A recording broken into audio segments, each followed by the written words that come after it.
নাজিৰাত বিশ্ব হিন্দু মহাসংঘ শিৱসাগৰ আৰু নাজিৰা প্ৰখণ্ডৰ উদ্যোগত দুদিনীয়াকৈ শ্ৰী শ্ৰী হনুমান জন্মোৎসৱ উদযাপন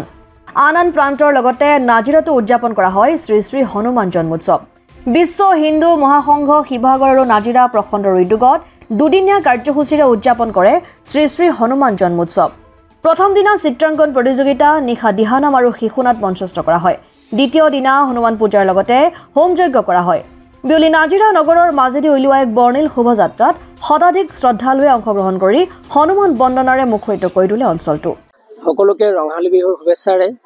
অসমবাসী ৰাইজক শুভেচ্ছা জনালো আৰু আমাৰ হনুমান জন্মোৎসৱৰ সকলো ৰাইজৰে সহায় সহযোগিতা কামনা কৰিলো যেহেতু আজি আমাৰ দুদিনীয়া কাৰ্যসূচী আছিলে ৰঙালী বিহু হৈ গৈছে আপোনালোকে যেহেতু গম পায় আৰু হনুমান জন্মোৎসৱৰ উলক মালকেৰে যাতে আমি সকলোৱে শোভাযাত্ৰা কৰিব পাৰো তাকে লৈ আপোনালোকে সহযোগ কৰিব পাৰে তাৰে অনুৰোধ জনালো আৰু যেহেতু দুদিনীয়া কাৰ্যসূচী আছিলে কালি আমি ৰাতিপুৱা ভাগত পূজা হ'ল আৰ্ট কম্পিটিশ্যন আৰু গধূলি টাইমত আৰতি দিহানাম আৰু হিন্দু মহিলা সংঘৰ দ্বাৰা আপোনাৰ শিশুনাট হৈছে আৰু আজি ৰাতিপুৱা আপোনাৰ আৰতি হৈছে যজ্ঞ হৈছে আৰু 2টা বজাত আমাৰ শোভাযাত্ৰা আছে সকলো ৰাইজৰে সহযোগিতা কামনা কৰিলো নাজিৰাৰ পৰা যদুমণি হাজৰিকা ৰিপৰ্ট অসম আদিত্য।